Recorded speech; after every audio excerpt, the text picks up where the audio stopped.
From KVUE News in Austin, you're watching Texas This Week with Ashley Goodo. Good Sunday morning. This week, families in Uvalde continue to lay their loved ones to rest after the mass shooting at Robb Elementary School, while lawmakers continued their work trying to find solutions. And the school district police chief broke his silence this week, defending the decision to delay confronting the gunman. Let's get to the three things you need to know in Texas politics. In an interview with the Texas Tribune, Pete Arredondo, the chief of Uvalde Schools Police, described what happened the day of the shooting, telling reporters the classroom door that separated him and the shooter was impossible to kick in, and he was waiting for a key to open it. He also defended his decision to leave his radio behind and says he didn't think he was the incident commander. You can read the full report at KVUE.com. Thursday, the Texas House of Representatives Investigative Committee on the Robb Elementary School shooting held its first hearing. The committee, made up of just two representatives, both attorneys, and former Texas Supreme Court Justice Judge Eva Guzman, questioned law enforcement officers about the shooting behind closed doors. Their goal is to determine exactly what happened that day to help shape legislation. The committee will meet in Uvalde this coming Thursday and Friday. A new survey of nearly 4,000 Texas educators and counselors from the Texas American Federation of Teachers reveals 90% of school employees have worried about a shooting happening at their schools, and 77% say they do not want to be armed at work. The educators overwhelmingly support background checks for all gun purchases, red flag laws, and raising the age to buy all firearms to 21. Leaders of the group say they are calling on Congress to take action. As U.S. senators engaged in their second week of negotiations on gun legislation, Wednesday night the U.S. House of Representatives passed two bills aimed at stopping school shootings and curbing gun violence: the Protect Our Children Act and Federal Extreme Risk Protection Order Act. Austin area Congressman Lloyd Doggett joined me to explain what the policies will do. Let's start by talking about the Protecting Our Children Act. Explain for our viewers what exactly that act does. Well, it's a modest act. It puts a limit on these large magazines that can include so many rounds, and it raises the age limit for purchasing one of the weapons of war, these assault rifles, to 21, the same age it takes to get a beer. And it provides for safe storage and a couple of other modest measures. And it was so disappointing to hear Senator Cornyn refer to it as a doomed partisan deal, because it doesn't go near far enough. It was a modest attempt to try to get some Republican support. I think we ended up with 4 or 5 Republicans that joined almost all Democrats to approve this. We know that young people getting access to weapons of war has led to so many deaths, and we really want to avoid another Uvalde, another El Paso. We have to put some limitation on access to assault weapons. And so what do you say to those Republicans, though, who hear that and say, well, raising the age from 18 to 21 infringes on the rights of those 19 and 20-year-olds to obtain these firearms? What do you say to them? I say that access to weapons of war in the hands of young people and some older people has infringed on the lives of every one of those families in Uvalde, of every one of those families in Buffalo, in El Paso, at Sandy Hook, one right after another. And there has to be some balancing here. Asking that you be as old to get an assault weapon as to buy a beer is not an extraordinary restriction. I think overwhelmingly the American people support that. But our Republican allies are so intertwined with the National Rifle Association and so fearful of it that they refuse to join with us. And the condemnation of our efforts, modest as they are, is really, really disappointing. I had hoped that this tragedy, so painful, would move folks in the right direction, but instead all we really have is delay, which we've had now for more days, still nothing this week out of the Senate, and distraction. hoping to distract us on the next type of natural disaster or tragedy, focusing on things like mental health, which are certainly important. And I would like to see Texas move out of last place on mental health among the states. But it's not unusual that a country anywhere in the world has some mental health issues. What makes us unique and exceptional is that we have a flood of guns that are out there accessible to people from high school on, and these weapons of war have only one purpose, and these big magazines, and that is to kill as many people as quickly as possible.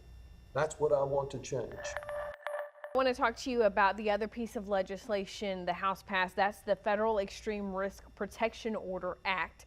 Tell us what that one does. Well, there are some situations where a family member, a neighbor recognizes that there's a real danger in the stability of an individual and their threats, and where they might go into a court and get a kind of essentially a restraining order removing access to weapons for someone. They're called red flag laws. I think there's some merit to that, but they're very unique circumstances, and it's just one of the tools that could be out there where there is some advance notice of things really going wrong with an individual to protect themselves and their potential victims. Good thing to do, but not nearly as important, in my opinion, as raising the age for access to an assault weapon and limiting these high-capacity magazines. You alluded to this a little bit earlier, but we did hear Senator Cornyn sort of address some of the pieces of legislation that are included in these acts, as well as the things that President Biden said he wanted to see passed. He said that those are basically non-starters in the Senate in terms of getting those certain things done. If we're talking about banning certain types of rifles or raising the age, stopping those high-capacity magazines. What's your response to hear him say that basically the measures that Democrats want are not on the table? Well, I respect Senator Cornyn, but I believe he's basically saying if you're going to pass any law that will prevent another Uvalde-type mass killing, we won't approve it in the Senate. That's what it really boils down to. And he always points to his Nix Act, which did little more than restate existing federal law. I'm willing to get something rather than everything we need, but I'm not willing to vote for a SOP that simply gives people good feeling that they've done something and pretend that we're doing something to prevent another mass shooting when we know it really doesn't do that. So compromise, seeking common ground is a good thing, but not if it's meaningless. And that's the concern I have about his comments, because what we proposed might actually prevent another Uvalde.